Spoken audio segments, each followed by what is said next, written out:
Friends, खमा गणी राम राम। स्वागत है आप सभी का आपके अपने चैनल जय शिवानी पर। Read level 2 science and maths की आरबीएससी एनसीईआरटी साइंस बुक की ऑफिशियल सिलेबस वाइज स्टडी के लिए आप सभी सब्सक्राइब कीजिए आपका अपना channel Jai Shivani. Please like share and subscribe our channel. तो ये है हमारा ऑफिशियल सिलेबस रीड का, जिसमें पहला टॉपिक है लिविंग एंड नॉन लिविंग, सजीव व निर्जीव। इसमें है इंट्रोडक्शन, डिफरेंसेस एंड कैरेक्टरिस्टिक। ये हमें पढ़ना है और ये हम आरबीएससी की जो बुक है उसके लाइन टू लाइन पढ़ेंगे, पीवाईक्यू भी करेंगे।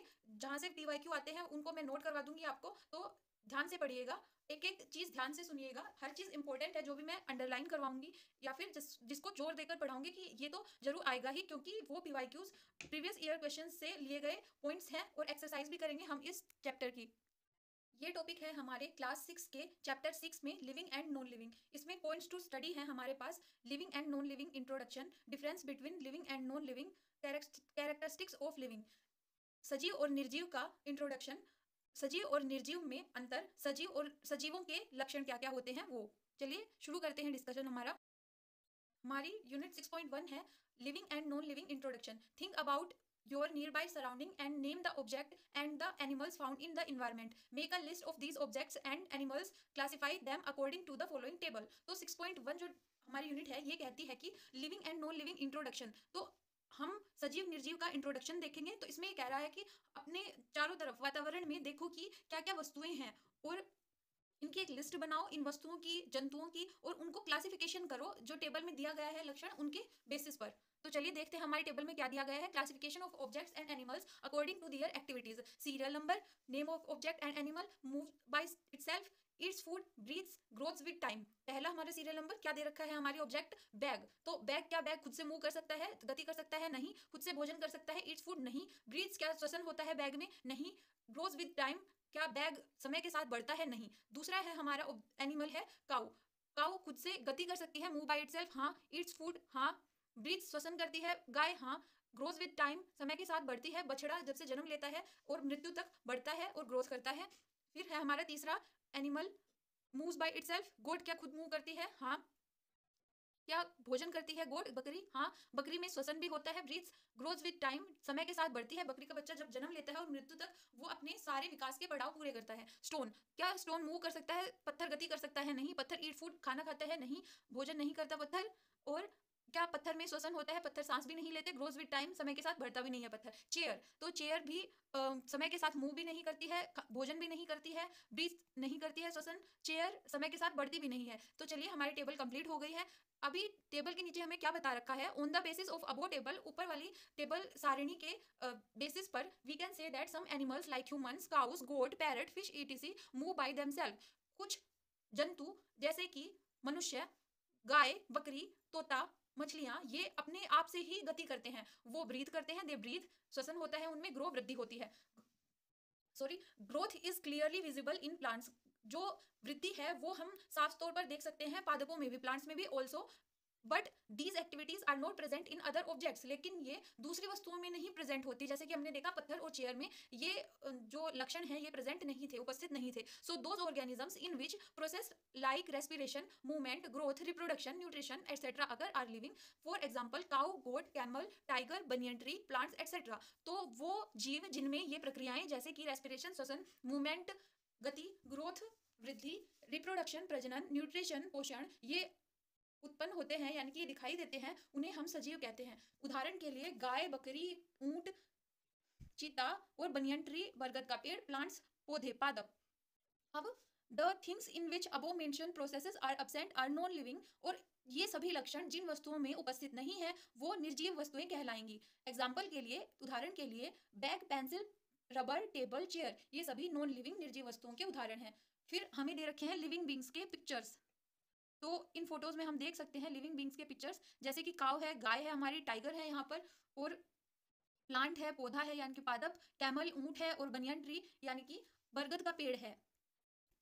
फिर हमें एक बॉक्स करके दे रखा है और इसमें बता रखा है plants and animal show characteristic like growth, movement, respiration, nutrition, reproduction, excretion etcetera and thus they are called living beings.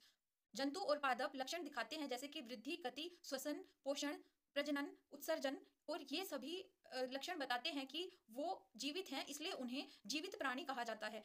In this way, इस प्रकार ऑल द ऑब्जेक्ट, सभी वस्तुएं and plants found in our surrounding, सभी वस्तुएं plants पादप जो हमारे वातावरण में हैं वो डिवाइडेड इनटू टू ग्रुप्स, दो भागों में, दो ग्रुप्स में डिवाइडेड हैं। पहला है लिविंग और दूसरा है non living, living and non living. तो living, all plants animals and micro organism, सभी पादप जंतु और सूक्ष्म जीव। Non living, all object except plant animals and micro organism, वो सभी वस्तुएं जो प्लांट एनिमल और माइक्रो ऑर्गेनिजम्स को हटाकर जो भी वस्तुएं बच गई वो है नॉन लिविंग। अब आता है differences between living and non living. तो लिविंग एंड नॉन लिविंग के बीच में डिफरेंसेस क्या क्या होते हैं? तो डिफरेंसेस है लाइफ स्पैन, जो कैरेक्टरिस्टिक है लिविंग का, तो क्या लाइफ स्पैन लिविंग बींग्स का फिक्स्ड होता है? हाँ। नॉन लिविंग का फिक्स्ड नहीं होता। Characteristic food, living living organisms को, जीवित प्राणियों को, चाहे पादप हो या जंतु, उनको भोजन चाहिए जिंदा रहने के लिए। नॉन लिविंग बींग्स हैं, उनको वो बींग्स नहीं होते, वो नॉन लिविंग थिंग्स होते हैं, तो उनको भोजन नहीं चाहिए, वो मृत होते हैं। रेस्पिरेशन थर्ड है हमारा, तो रेस्पिरेशन कैरेक्टरिस्टिक लिविंग में श्वसन उपस्थित होता है, ये लक्षण देखने को मिलता है। नॉन लिविंग में श्वसन नहीं देखने को मिलता। फोर्थ पॉइंट है हमारा कैरेक्टरिस्टिक लक्षण रिप्रोडक्शन। रिप्रोडक्शन लिविंग द्वारा हमें दर्शाया जाता है, शो करते हैं लिविंग्स रिप्रोडक्शन, और नॉन लिविंग रिप्रोडक्शन शो नहीं करते। ग्रोथ, ये कैरेक्टरिस्टिक है हमारा लिविंग का, ग्रोथ होती है लिविंग में। नॉन लिविंग में ग्रोथ का कैरेक्टरिस्टिक एब्सेंट होता है। एक्सक्रीशन, लिविंग में एक्सक्रीशन का लक्षण कैरेक्टरिस्टिक प्रेजेंट नहीं होता, उपस्थित नहीं होता, और नॉन लिविंग में एक्सक्रीशन, सॉरी मैं गलत बोल गई, एक्सक्रीशन लिविंग में उपस्थित होता है और नॉन लिविंग में उपस्थित नहीं होता। ग्रोथ लिविंग में उपस्थित होती है, नॉन लिविंग में उपस्थित नहीं होती। अब आता है characteristics of living beings. Characteristics of living beings हमारा थर्ड जो टॉपिक दे रखा था लिविंग एंड नॉन लिविंग में, वो है 6.3 हमारी ये यूनिट है इस चैप्टर की।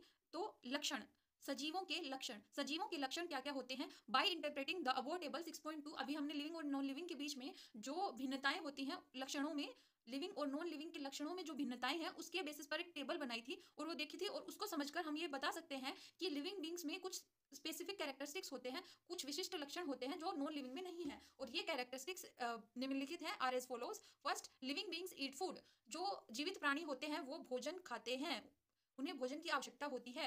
दूसरा पॉइंट है हमारा लिविंग बींग्स ग्रो, जो जीवित प्राणी होते हैं उनमें ग्रोथ होती है, वृद्धि होती है। लिविंग बींग्स रेस्पायर, जो जीवित प्राणी है उनमें श्वसन की प्रक्रिया होती है। Living beings can move by themselves, जो जीवित प्राणी है वो खुद से गति कर सकते हैं। Living beings have sensation and they respond to stimulus, जो जीवित प्राणी है उनमें संवेदना होती है और वो पर्यावरण से मिलने वाले स्टिमुलस के प्रति प्रतिक्रिया दे सकते हैं। हमारा सिक्स्थ पॉइंट है लिविंग बींग्स परफॉर्म एक्सक्रीशन, जो जीवित प्राणी है उनमें उत्सर्जन की प्रक्रिया होती है। लिविंग बींग्स रिप्रोड्यूस, ये हमारा सातवां पॉइंट है, जीवित प्राणियों में प्रजनन होता है। हमारा आठवां पॉइंट है living beings have fixed life span, जो जीवित प्राणी हैं उनकी एक निश्चित जीवन अवधि होती है। अभी हमारी इस पाई चार्ट को देख लेंगे हम, characteristic of living beings, living beings के क्या क्या कैरेक्टरिस्टिक होते हैं। तो लिविंग बींग्स के कैरेक्टरिस्टिक हैं हमारे, देख लेते हैं एक बार हम लिविंग बींग्स के कैरेक्टरिस्टिक्स। पहला है न्यूट्रिशन, टोटल 8 कैरेक्टरिस्टिक हैं, सजीवों के 8 लक्षण होते हैं। पहला न्यूट्रिशन, दूसरा रेस्पिरेशन, तीसरा रेस्पॉन्ड टू आर्ट स्टिमुलस, चौथा मूवमेंट, पांचवा एक्सक्रीशन, छठवा रिप्रोडक्शन, सातवां फिक्स्ड लाइफ स्पैन, आठवां ग्रोथ। तो हिंदी में कर लेते हैं इनको। पहला न्यूट्रिशन पोषण, दूसरा श्वसन रेस्पिरेशन, तीसरा रेस्पॉन्ड टू आर्ट स्टिमुलस वातावरण में होने वाले परिवर्तनों के प्रति संवेदना की प्रतिक्रिया देना, मूवमेंट गति, एक्सक्रीशन उत्सर्जन, रिप्रोडक्शन प्रजनन, फिक्स्ड लाइफ स्पैन निश्चित जीवन अवधि, ग्रोथ वृद्धि। अब इन सभी जो लक्षण बताए हैं हमने, 8 लक्षण हो गए, nutrition, respiration, respond to art stimulus, excretion, movement और रिप्रोडक्शन, फिक्स्ड लाइफ स्पैन और ग्रोथ, ये सभी हमारे 8 लक्षण हैं जीवित प्राणियों के। अब इनको हम अच्छे से एक्सप्लेन करके बताएंगे कि कैसे लिविंग में ये प्रेजेंट होते हैं और नॉन लिविंग में absent. Living and non living, living and non living chapter हमारे, इसका लिविंग एंड नॉन लिविंग में लिविंग के लक्षण हैं। पहला, लिविंग बींग्स ईट फूड, जो जीवित प्राणी होते हैं वो भोजन करते हैं, उन्हें भोजन की आवश्यकता होती है जीवित रहने के लिए। तो पहला लक्षण है living beings eat food. How do plants take food, पादप भोजन कैसे प्राप्त करते हैं? व्हाट डू एनिमल्स ईट, जंतु क्या खाते हैं? You know that plants prepare their own food by photosynthesis, हमें पता है, हमें ज्ञात है कि पादप अपना भोजन फोटोसिंथेसिस प्रकाश संश्लेषण की प्रक्रिया द्वारा तैयार करते हैं। And animals depend mainly on plants for their food, और जो जंतु होते हैं वो प्लांट्स पर, पादपों पर निर्भर करते हैं भोजन के लिए। Food provides energy to living beings, भोजन ऊर्जा प्रदान करता है जीवित प्राणियों को, जिससे कि वे दैन दिनों की जो आवश्यक एक्टिविटीज हैं, क्रियाएं हैं, वो कर सकें, so that they can perform various daily activities. हमारा सेकंड लक्षण है लिविंग बींग्स का, लिविंग बींग्स ग्रो।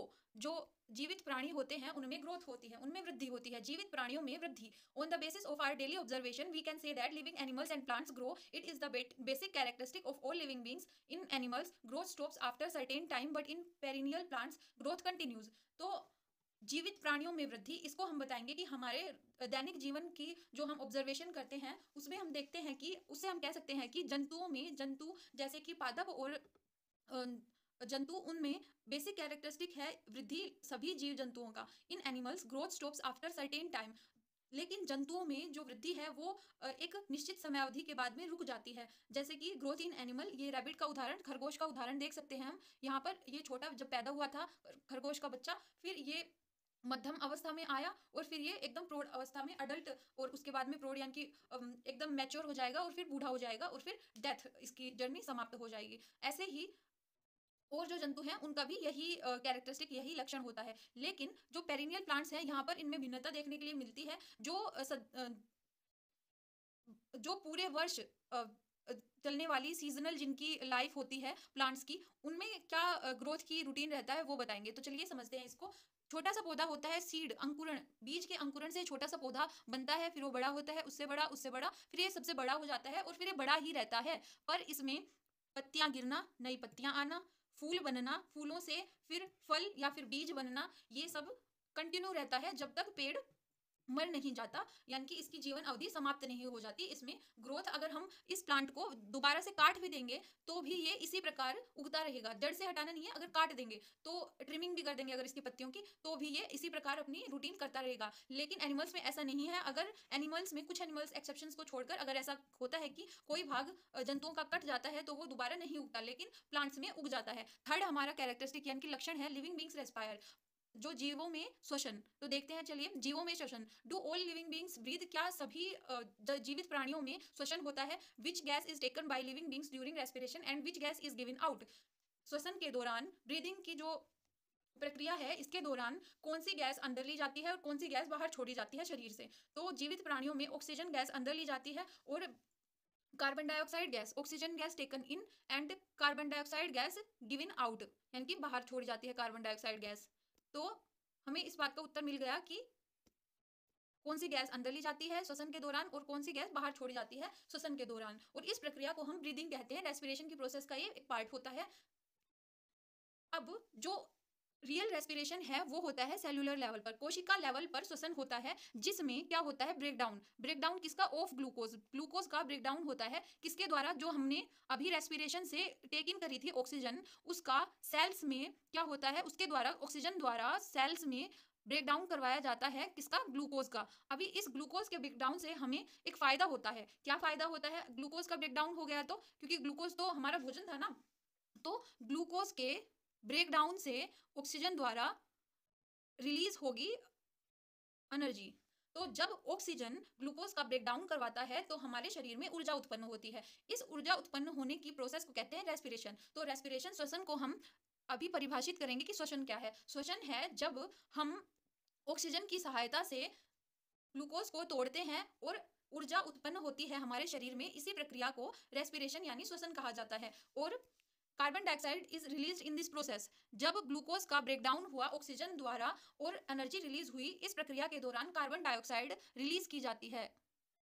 फिर does respiration occur in plants also, क्या पौधों में भी रेस्पिरेशन होता है, क्या पौधों में भी, पादप में भी श्वसन होता है क्या, yes respiration occur in plants also, पादपों में भी श्वसन होता है। Respiration essential for all living beings, श्वसन सभी जीवित प्राणियों के लिए बहुत ही ज्यादा आवश्यक है। तो इसको हम रेड मार्क कर लेंगे। Respiration is essential for all living beings, living beings can not survive without respiration. श्वसन है वो ऐसी प्रक्रिया है जो बहुत आवश्यक है, essential for all living beings, सभी जीवित प्राणियों के लिए बहुत आवश्यक है, चाहे वो पादप हो या जंतु, animals and plants. Living beings can not survive without respiration, जो जीवित प्राणी हैं वो श्वसन के बिना जिंदा नहीं रह सकते, जीवित नहीं रह सकते। तो इस पॉइंट को आप नोट कर लीजिएगा। जो भी स्टार लगा रखे हैं उन पॉइंट्स को आप नोट करते जाइएगा या फिर एकदम दिमाग में बैठा लीजिएगा सुनकर ही। अब आता है हमारा चौथा point, living beings can move on their own, movement, गति। जीवित प्राणी गति दर्शाते हैं, एक जगह से दूसरी जगह जाते हैं, जैसे कि जो पशु होते हैं, ह्यूमन बींग्स एंड एनिमल्स, ये क्या करते हैं, वॉकिंग करते हैं, ये चाल वाली गति दर्शाते हैं। जो फिशेज होती हैं वो स्विमिंग द्वारा यानी कि तैरने के द्वारा गति दर्शाती हैं और पानी में तैरने के द्वारा गति दर्शाती हैं। बर्ड्स जो पक्षी हैं वो उड़ते हैं, फ्लाई करते हैं, स्नेक्स क्रॉल करते हैं, जो सांप हैं वो सर की गति दिखाते हैं हमें, ऐसे लौटते हुए लहराते हुए चलते हैं वो सरफेस पर, जमीन पर। Do plants also move from one place to another, क्या पादप भी एक जगह से दूसरे जगह पर गति करते हैं। फिर हमारा प्रश्न है, do plants also show movement, क्या पादप भी गति दर्शाते हैं।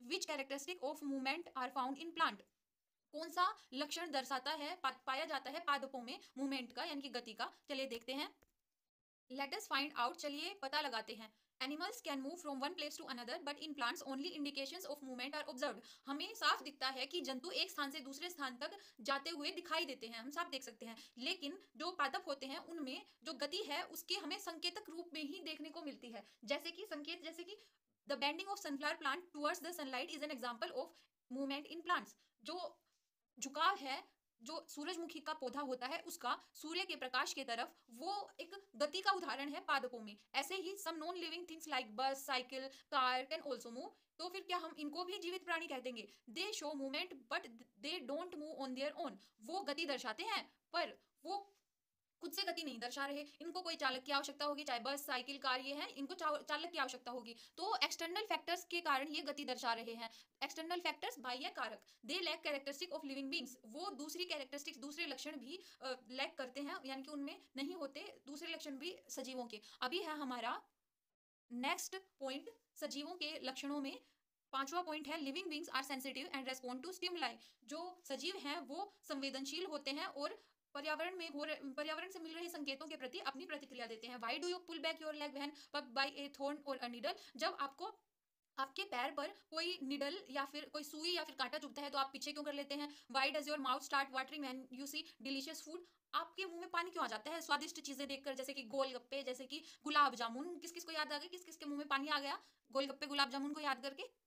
चलिए आगे डिस्कस करते हैं एक मजाक छोड़कर। By discussing the above mentioned questions, इन सभी ऊपर डिस्कस करे जाने वाले प्रश्नों के आधार पर वी कैन कंक्लूड दैट, हम ये अनुमान लगा सकते हैं that living beings react to are changes in our environment. जो लिविंग बींग्स होते हैं, सजीव होते हैं, वो पर्यावरण में होने वाले परिवर्तनों के कारण क्या शो करते हैं, रेस्पॉन्स शो करते हैं, रिएक्शन देते हैं अपना, रिएक्ट टू आर चेंजेस यानी कि प्रतिक्रियाएं दर्शाते हैं इन वन वे और अदर, एक या दूसरे प्रकार से, and it is called respond to are stimuli. तो ये हमारी कहलाएगी जो हमें स्टिमुलस मिल रहा है उसके प्रति संवेदनशीलता के कारण रेस्पॉन्स।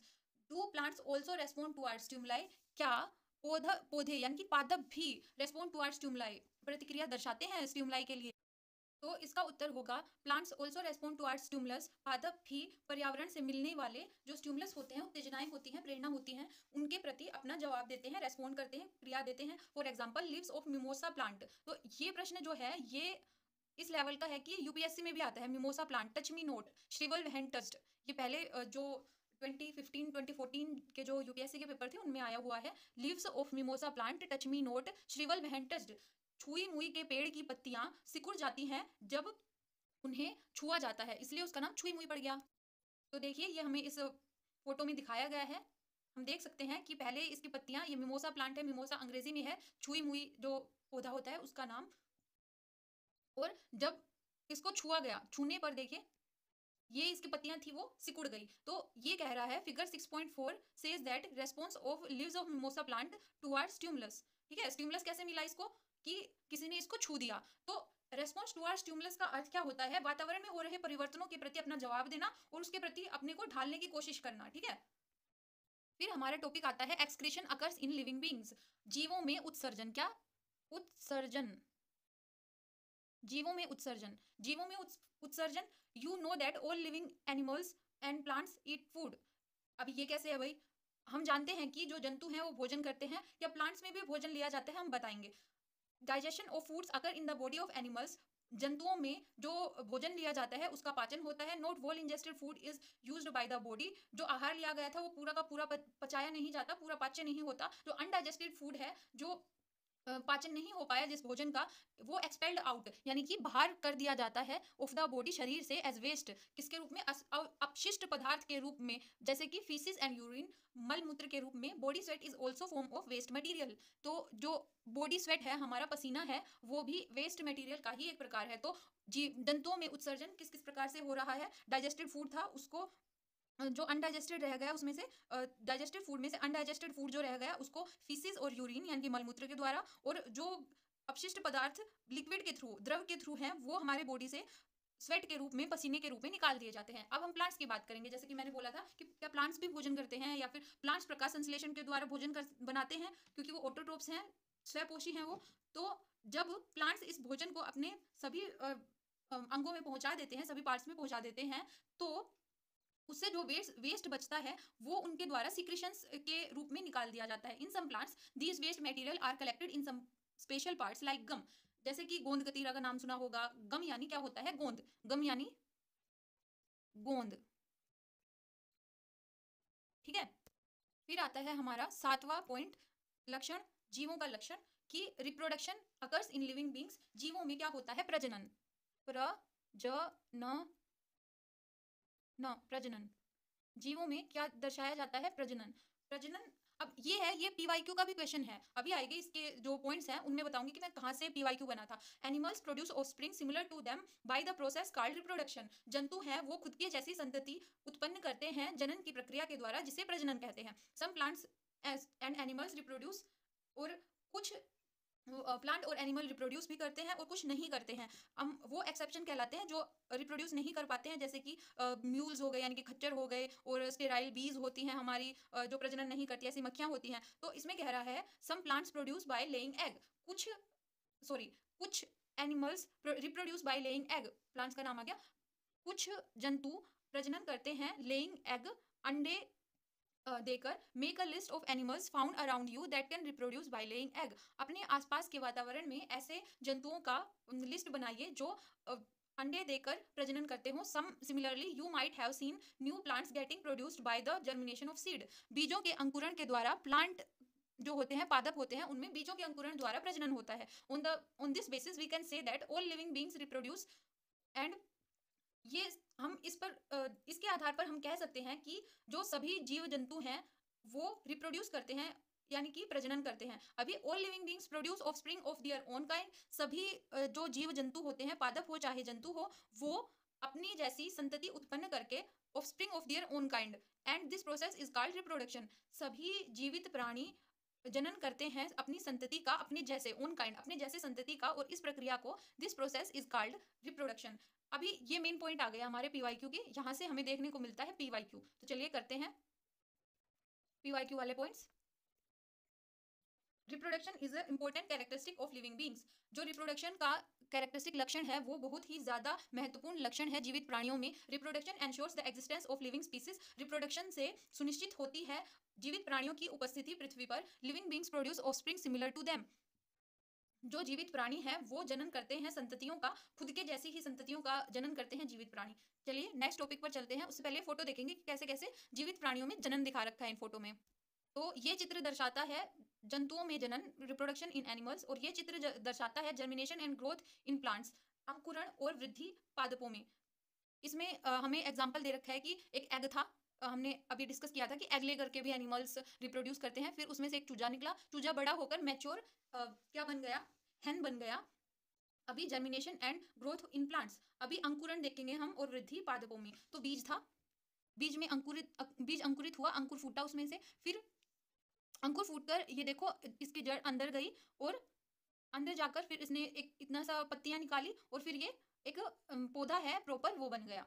ठीक है, अब हम चलेंगे नेक्स्ट, हमारे लास्ट पॉइंट लिविंग बींग्स के लक्षणों के, जीवित प्राणियों के लक्षण। आखिरी हमारा, living beings have fixed life span. ये 8वां लक्षण है हमारा जीवित प्राणियों का। Living beings have a fixed life span. जीवित प्राणियों की एक निश्चित जीवन अवधि होती है।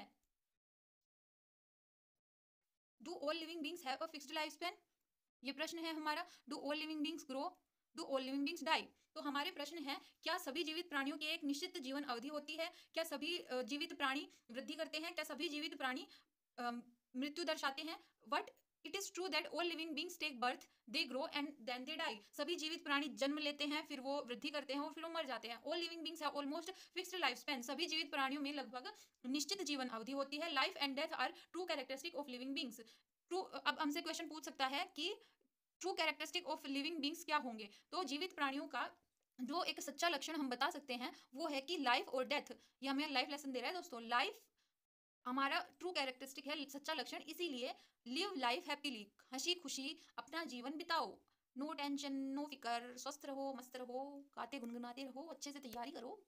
चलो जोक्स अपार्ट, अब है हमारा वायरस। वायरस पे भी हमारा क्वेश्चन आता है। Virus is the connecting link between living and non living. ये पीवाईक्यू में भी आया हुआ है, ये कई कंपटीशन के पीवाईक्यूज में आता है। देखा गया है कि ये प्रश्न पूछा जाता है और पूछा जाता रहेगा, क्योंकि वायरसेस बहुत ही इंपॉर्टेंट टॉपिक हो जाता है हमारा। Virus is connecting link between living and non living. अब हमसे प्रश्न पूछा जाएगा कि जीवित और मृत के बीच में कनेक्टिंग लिंक क्या है, तो वायरस इसका उत्तर रहेगा। क्या है? जीवित और मृत के बीच में कनेक्टिंग लिंक वायरस होता है। They remain as non living during their independent phase. वो जब अपनी इंडिपेंडेंट फेज में रहते हैं, स्वतंत्र फेज में रहते हैं वो, तब वो नॉन लिविंग मृत जैसे होते हैं और ये इतने सूक्ष्म होते हैं हमें दिखाई भी नहीं देते। As soon as they enter living beings, जैसे ही वो जीवित प्राणियों में प्रवेश करते हैं, दे स्टार्ट नॉर्मल ग्रोथ। वो जो सामान्य वृद्धि है जैसे कि और सभी कोशिकाओं में होती है, मल्टीप्लिकेशन, वो अपनी संख्या बढ़ा लेते हैं मल्टीप्लिकेशन द्वारा। Show other characteristic of living beings, और दूसरी जो लक्षण है जीवित प्राणियों के वो भी दिखाने लग जाते हैं। They cause various disease in plants and animals. अब ये तो जग जाहिर बात है वायरसेस के बारे में कि ये बहुत ही हानिकारक होते हैं। उदाहरण है इसका पेपिलोमा वायरस, कोरोना वायरस, जिसने पिछले वर्षों में तबाही मचा दी थी पृथ्वी पर, सब कुछ ठप पड़ गया था, कितने लोगों की जान चली गई थी। तो इसीलिए वायरस बहुत ही इंपॉर्टेंट हो जाते हैं, हमें इनकी पढ़ाई करना चाहिए जिससे वैक्सीन बन सके, इसलिए ये पढ़ाया जाता है। अब दोस्तों आ गया है हमारा लास्ट, जो बहुत ही इंपॉर्टेंट पीवाईक्यू में भी आता है टॉपिक, वो है इस टेबल से। तो देखिए इस बॉक्स में क्या बताया गया है, सॉरी मैंने टेबल बोल दिया। इसमें बताया गया है जगदीश चंद्र बोस, और इनका कंट्रीब्यूशन था ये बताने में, इनका योगदान था कि इन्होंने बताया था कि पादपों में भी जीवन होता है। चलिए इनके बारे में जल्दी से पढ़ लेते हैं। Acharya Jagadish Chandra Bose was born on 30 November 1858। He spent his childhood in Raroli village, now in Bangladesh. विभाजन से पहले की बात हो रही है ये। Acharya Bose graduated from Calcutta university and completed MA from कैम्बल्टन यूनिवर्सिटी, कैम्ब्रिज। तो भाई काफी पढ़ाई करने वाले थे और ये अमीर लोग थे। In 1896 he achieved a doctorate degree in science from London. MA करके इन्होंने साइंस में डॉक्टरेट की डिग्री करी लंदन यूनिवर्सिटी से। कैम्ब्रिज में भी पढ़े, कलकत्ता यूनिवर्सिटी में भी पढ़े। He was selected as a fellow royal society in 1920। Science वाले जो हमारे छात्र हैं उनको पता होगा कि रॉयल सोसाइटी का हमारे साइंस के क्षेत्र में कितना ज़्यादा योगदान है, तो इनको 1920 में ये फेलो के रूप में सिलेक्टेड हो गए थे रॉयल सोसाइटी में। ही conducted important research in the field of physics. वाह, इन्होंने फिजिक्स भी और बायोलॉजी भी पढ़ी और उसमें रिसर्च भी करी। Acharya Bose invented an extremely sensitive instrument. ये था भाई इनका योगदान, एक और योगदान था जिससे इन्होंने अपना अहम योगदान दिया। Acharya Bose invented an extremely sensitive instrument called crescograph to measure the slow growth in plant. अब ये इन्होंने जो सेस्कोग्राफ इंस्ट्रूमेंट बनाया, यंत्र बनाया, तो इससे इन्होंने क्या मापन किया कि कैसे एकदम धीमी गति होती है, धीमी वृद्धि होती है पादपों में, और इसी से इन्होंने ये अनुमान लगाकर और ये कंक्लूजन बताया था, निष्कर्ष निकाला था कि पादपों में धीमी वृद्धि हो रही है और इसीलिए वो जीवित प्राणी हैं। सेस्कोग्राफ जो इन्होंने यंत्र बनाया उसके मदद से। He experimentally proved the sensitivity of plants, और इस प्रकार उन्होंने एक्सपेरिमेंट करके अनुसंधान किया और फिर इन्होंने जो संवेदनशीलता थी पौधों में उसको साबित कर दिया इन्होंने। At the end of 19th century the work of J.C. Bose brought fame to India worldwide. In 1898 it was proved that Marconi's wireless receiver was invented by Jagdish Bose, और ये भी साबित हो गया कि जो मार्कोनीज वायरलेस रिसीवर था वो जगदीश बोस ने इन्वेंट किया था, आविष्कार किया था इन्होंने।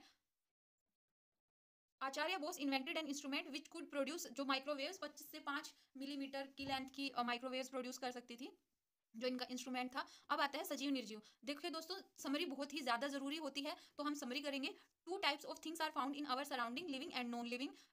Some characteristic features of living beings are nutrition, growth, respiration, movement, response to our stimuli, excretion, reproduction, and fixed lifespan. Reproduction ensures the existence of species of living beings. Viruses are connecting link between living and non-living. ये सभी main points है दोस्तों, इनको जरूर से याद कर लीजिएगा, जरूर याद होने चाहिए आपको ये सारे point. Viruses are non-living during independent phase, but as soon as they enter in living beings, they acquire characteristic similar to living beings. ये enter होना चाहिए था, entire लिख रखा है। अभी एक्सरसाइज आ गई। आप हमारा चैनल सब्सक्राइब करना मत भूलिएगा। Please like share and subscribe our channel. Share भी कर दीजिए जिससे आपके दोस्तों की भी मदद हो सके। कोई स्कूल गोइंग आपके घर में है उनको भी शेयर कर दीजिए, क्योंकि उनको भी अच्छे से समझ आ जाए, अपने स्कूल में हेल्प हो समझने में अपने लेसन्स। तो हमारा चैनल जरूर से शेयर करिएगा उनको। अभी एक्सरसाइज करेंगे हम, चूज द करेक्ट ऑप्शन। अभी देखो ये वाला भी पीवाईक्यू के रूप में भी देखा गया है और ये अभी भी आ सकता है। मैंने बताया था ना, it is a connecting link between living and non living. तो इसका आंसर बताइए क्या होगा? इसका आंसर होगा viruses, option A. Living and non living के बीच में कनेक्टिंग लिंक क्या होता है? वायरसेस। फिर है दूसरा प्रश्न हमारा, this is essential for existence of species of living beings. ये जरूरी है जीवों की उपस्थिति के लिए धरती पर। तो क्या महत्वपूर्ण है? चलिए बताइए।